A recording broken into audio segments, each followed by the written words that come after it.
Salut tout le monde, j'espère que vous allez bien. On se retrouve aujourd'hui pour analyser le tirage au sort de la CAN 2021. C'est une compétition que j'attends particulièrement étant algérien. L'équipe d'Algérie de ces dernières années est très satisfaisante, donc je suis vraiment hypé de voir si elle est capable de prendre 2 CAN de suite et donc la 3e de son histoire. Il y a aussi beaucoup d'autres équipes africaines auxquelles s'intéresser comme le Maroc et le Sénégal. Donc on débute avec le groupe A, on a le Cameroun, le Burkina Faso, l'Éthiopie et le Cap-Vert. C'est un groupe largement abordable pour le Cameroun comme l'a dit Eto'o lors de la cérémonie du tirage au sort. D'autant plus que la CAN se jouera chez eux au Cameroun, ils seront donc soutenus. À moins que la pression ne les terrorise, ils devraient finir premier du groupe. En toute logique, je vois le Burkina Faso finir 2e du groupe. Ils ont des joueurs intéressants. Je ne vois ni le Cameroun ni le Burkina Faso se faire avoir par l'Éthiopie ou le Cap-Vert que j'estime être d'un niveau au-dessous. On poursuit avec le groupe B. On a le Sénégal, le Zimbabwe, la Guinée et le Malawi. On a dans ce groupe le Sénégal qui est pour moi l'un des 3 favoris de cette CAN avec l'Algérie et le Maroc. Donc sans aucun doute, je vois le Sénégal finir premier. En deuxième place, j'hésite entre le Zimbabwe et la Guinée. Je pense que le Zimbabwe peut surprendre et en dernier le Malawi.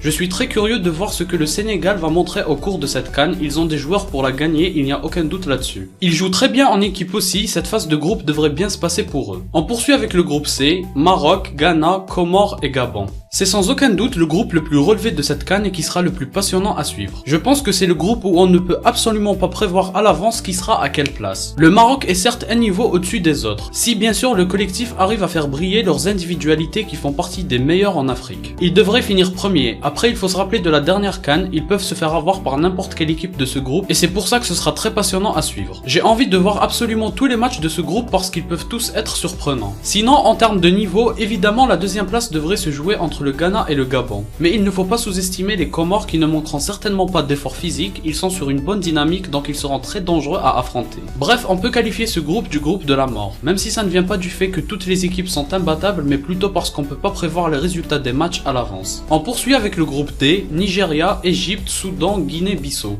Sur ce groupe là ça va être la même chose que les deux premiers, c'est-à-dire que je ne vois pas le Soudan ni la Guinée-Bissau faire la surprise en se qualifiant devant l'Égypte ou le Nigeria. La première place sera disputée entre ces deux là. D'ailleurs, on aura droit à une rencontre très intéressante entre eux qui déterminera certainement le premier du groupe. Ce sera l'une des rencontres passionnantes à suivre dès la phase de poule. Le Nigeria et l'Égypte ne font pas partie du top 3 des favoris mais c'est le cran juste en dessous. On poursuit avec le groupe E, Algérie, Sierra Leone, Guinée équatoriale, Côte d'Ivoire. Encore une fois, on est dans le même cas que le groupe précédent. Ce qui sera intéressant dans ce groupe, c'est la bataille pour la première place entre l'Algérie et la Côte d'Ivoire. Ce sera une rencontre très intéressante à suivre parce que la première place est très importante à obtenir. Les deux équipes vont tout donner pour l'avoir, donc ils se donneront à fond contre la Sierra Leone et la Guinée équatoriale. L'Algérie est sur une très bonne dynamique mais ça ne change rien, ça va se jouer en un match de 90 minutes et les deux équipes sont capables de perdre comme de gagner. Et on l'a vu à la CAN lors du match qui les a opposés, ça se joue à des détails. On termine avec le groupe F, Tunisie, Mali, Mauritanie, Gambie. Je pense que la Tunisie est capable d'avoir la première place même s'il faut se méfier du Mali, mais pour ce groupe là aussi je pense que la Mauritanie et la Gambie ne sont pas assez fortes pour surprendre le Mali et la Tunisie qui nous ont habitués à aller jusqu'aux phases éliminatoires. Le match Tunisie contre le Mali devrait être intéressant à suivre parce qu'il déterminera sûrement le premier du groupe.